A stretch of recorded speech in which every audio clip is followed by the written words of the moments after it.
नमस्कार विद्यार्थियों।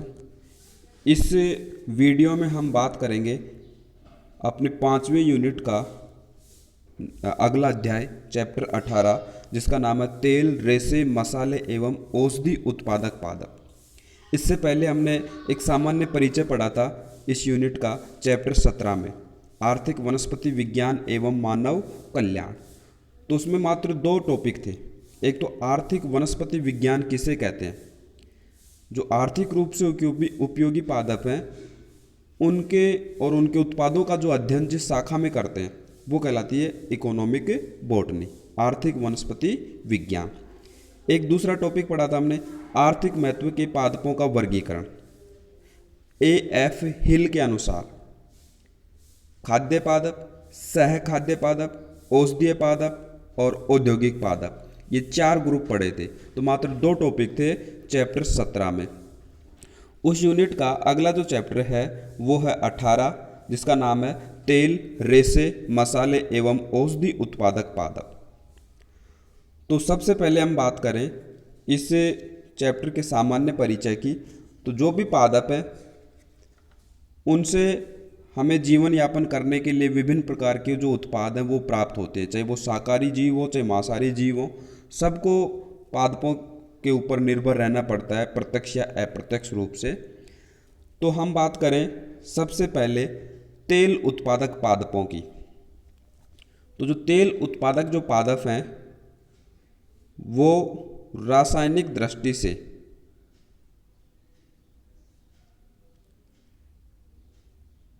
तेल उत्पादक जो पादप हैं वो रासायनिक दृष्टि से तेल की यदि हम परिभाषा बताएं तो तेल क्या है, जटिल कार्बनिक पदार्थ है जो क्या है, जल में अविलय है और सामान्य ताप क्रम है, सामान्य ताप है उस पर द्रव अवस्था में पाया जाता है। परंतु कभी कभी कुछ जो तेल के उदाहरण है वो ठोस या अर्ध ठोस, जिसको वसा या चर्बी बोलते हैं, उसके रूप में भी पाए जा सकते हैं।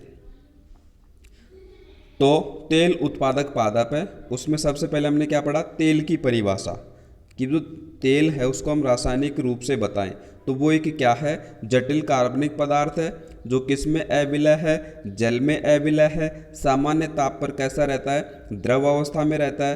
परंतु कुछ तेल के उदाहरण है वो ठोस या अर्ध ठोस, वसा या चर्बी के रूप में भी पाए जा सकते हैं। फिर है पादपों की हम बात कर रहे हैं। पादपों में जो तेल है उसके 2 ग्रुप बनाए गए हैं, 2 प्रकार का तेल है वो पादपों में बताया गया है। वो 2 प्रकार कौन से हैं?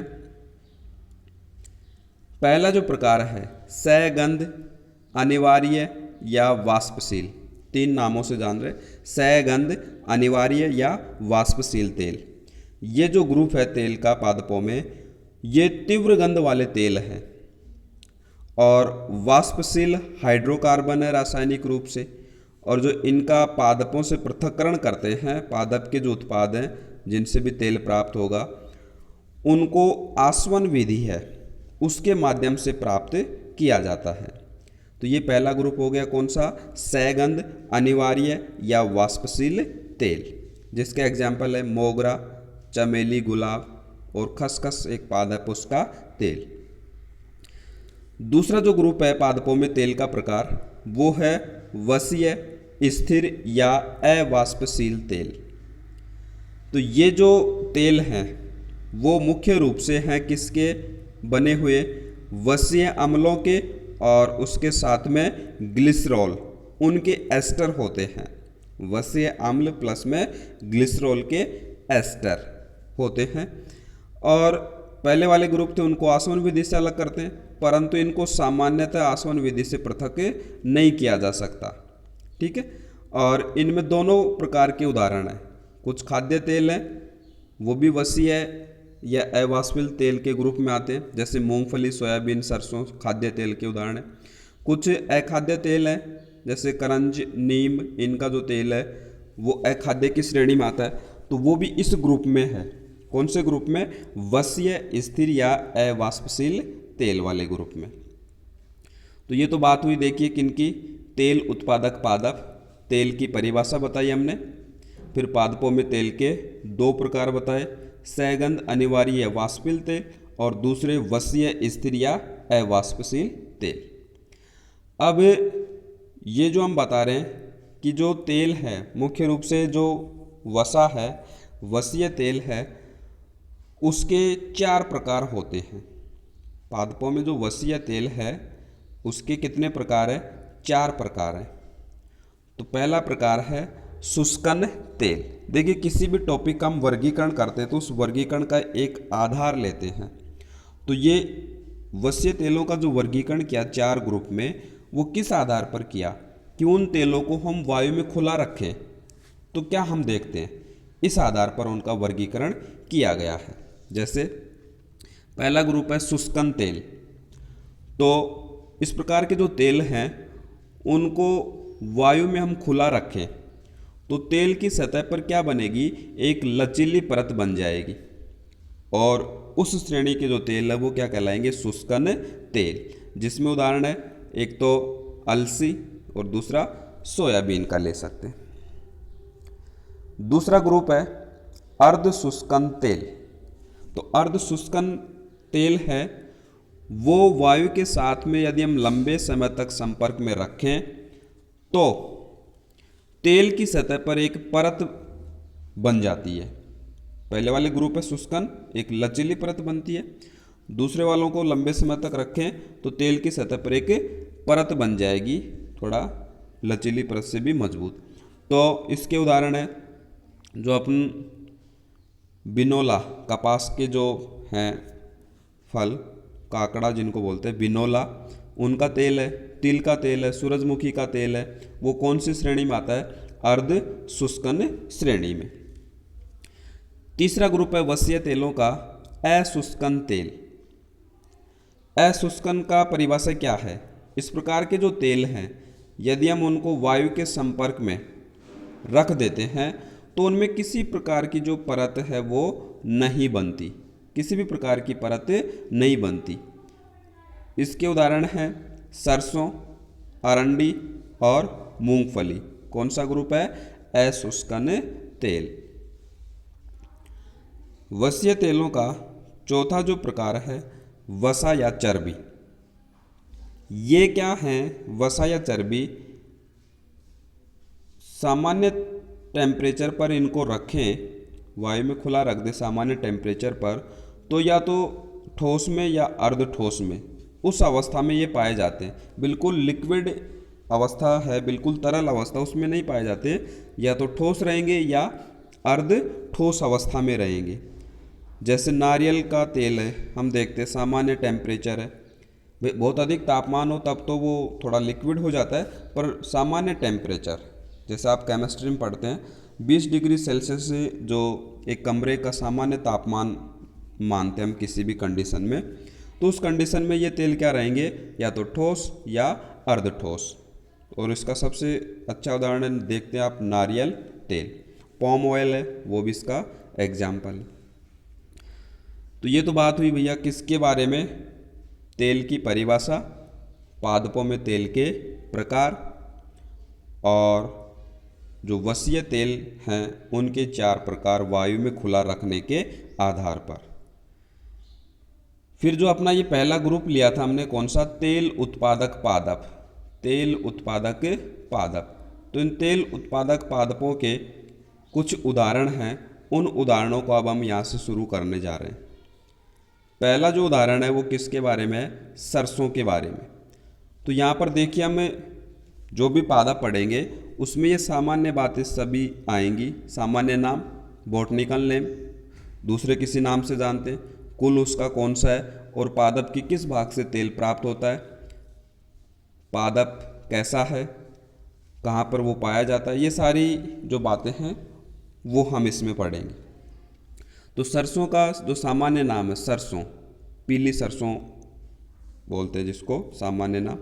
बॉटनिकल नेम इसका Brassica napus. Brassica napus. Variety है ग्लेउका। वैरायटी किस्म जिसको हम बोलते हैं ग्लेउका। अब आपको कन्फ्यूजन हो रहा होगा कि हमने तो ब्रेसिका कैम्पेस्ट्रिस पढ़ा था सरसों का वैज्ञानिक नाम, तो वो पर्याय नाम भी है। देखिए नीचे लिया हमने पर्याय नाम। बॉटनिकल नेम है उसका दूसरा पर्याय नाम क्या है, ब्रेसिका कैम्पेस्ट्रिस। और वैरायटी सरसों की जो अलग अलग ले सकते हैं वैरायटी, ठीक है। तो दोनों ही नाम है, कन्फ्यूजन नहीं हो इसमें।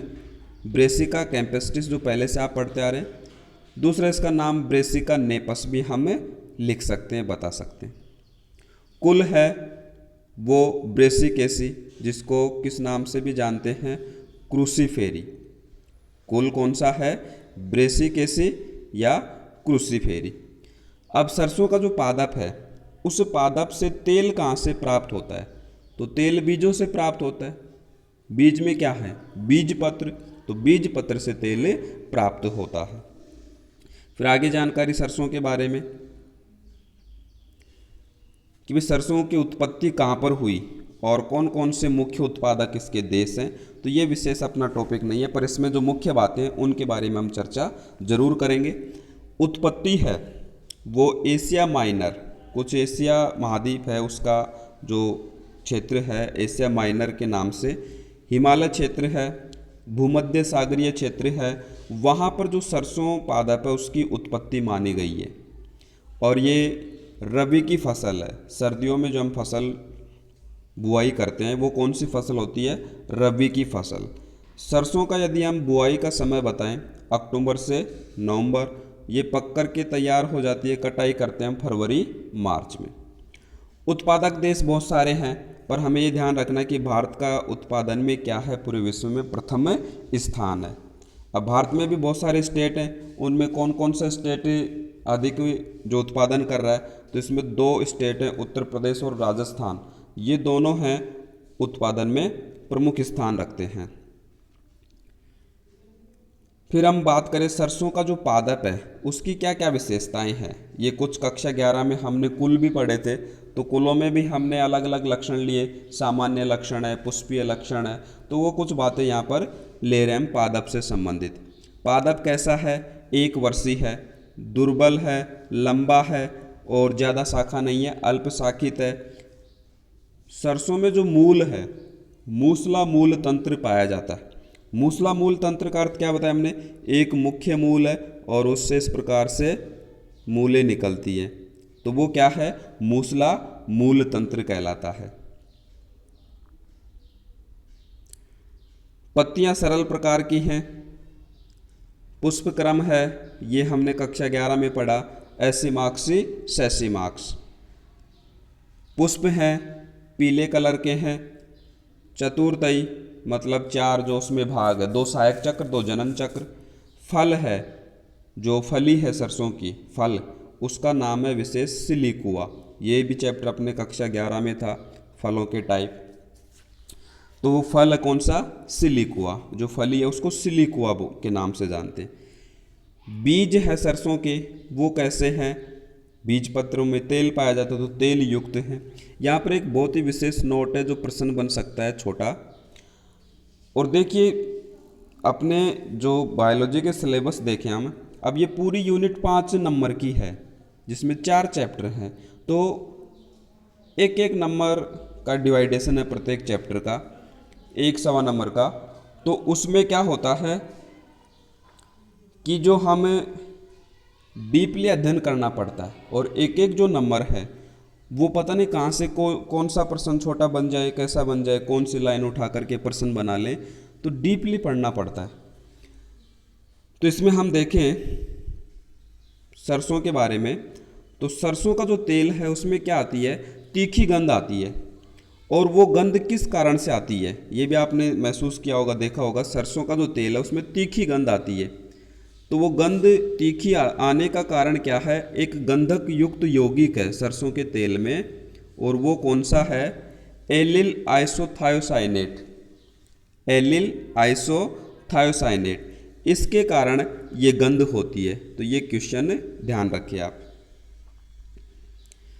अब जो सरसों का तेल है उसमें कौन कौन से एसिड हैं, तो इसमें मुख्य रूप से तो है इरूसिक अम्ल, तो ये भी क्वेश्चन है अपने इसमें, कौन सा, इरूसिक अम्ल।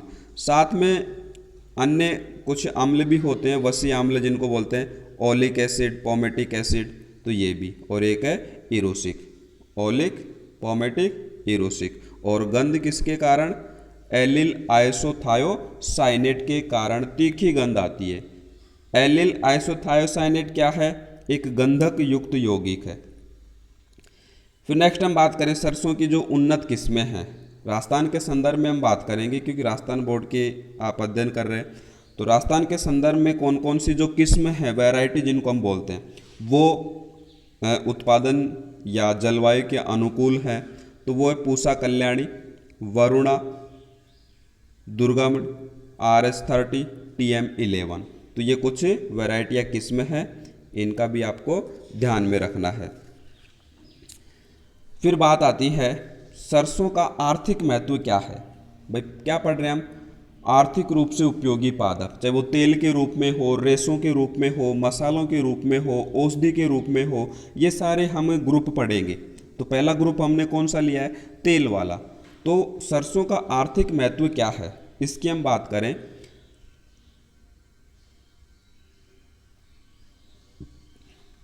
बीजों से देखो क्या प्राप्त हो रहा है? तेल प्राप्त हो रहा है। किस श्रेणी का तेल? खाद्य तेल। देखिए तेल दो प्रकार के, खाद्य, अखाद्य, जिनको हम खाने योग्य, अखाने योग्य बोल सकते हैं। तो जो सरसों के बीज हैं उनसे तेल प्राप्त होता है, जो कैसा है? खाद्य तेल है।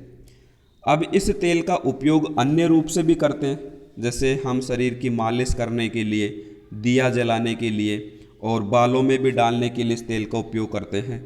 तो ये इसका अन्य उपयोग हो गए। तेल का जो निष्कर्षण किया जाता है, जैसे सरसों है, सरसों के बीज है, उनसे हम तेल निकलवाते हैं। तो तेल निकलवाने के बाद में खल बचती है, केक जिसको बोलते हैं, जो अपशिष्ट है, खल बच जाती है। तो उस खल को हम किस रूप में प्रयोग करते हैं? पशु आहार के रूप में। साबुन जो उद्योग है, वसा है इसमें तेलों में, तो साबुन उत्पादन में भी इस तेल का उपयोग करते हैं। चमड़े की जो वस्तुएं उनको मुलायम करने भी सरसों का तेल उपयोगी है। लुब्रिकेंट्स हैं, मशीनें हैं, उनमें घर्षण कम हो तो स्नेहक, जिसको लुब्रिकेंट बोलते हैं, उसके रूप में भी इसका उपयोग करते हैं। और बीजों का मसाले व अचार के रूप में। अब यहाँ पर आपको कन्फ्यूजन हो सकता है कि भाई सरसों के बीज है वो कौन सा मसाला है, कौन सा अचार के रूप में हम प्रयोग करते हैं। तो उसमें हमें क्या करना है? सरसों है उसकी कई प्रकार की वैरायटियां हैं, जैसे जो राई है, राई भी सरसों की एक वैरायटी है। तो राई का हम क्या उपयोग करते हैं? बीजों में मसाले अचार के रूप में उपयोग करते हैं। तो ये इस रूप में आप ध्यान रखिए, सरसों का विशेष नहीं, बस इस रूप में। फिर नेक्स्ट हम बात करें, अगला जो पादप है मूंगफली, चीनी बादाम के नाम से भी जानते हैं। इसका वानस्पतिक नाम है एरेकिस हाइपोजिया, कुल फेबेसी या लेग्यूमिनेसी, उपकुल है पेपी लियोनेटी, और तेल किससे प्राप्त होता है? बीज से। बाकी जो इस पादप मूंगफली के बारे में जो अध्ययन है नेक्स्ट वीडियो में करेंगे। धन्यवाद।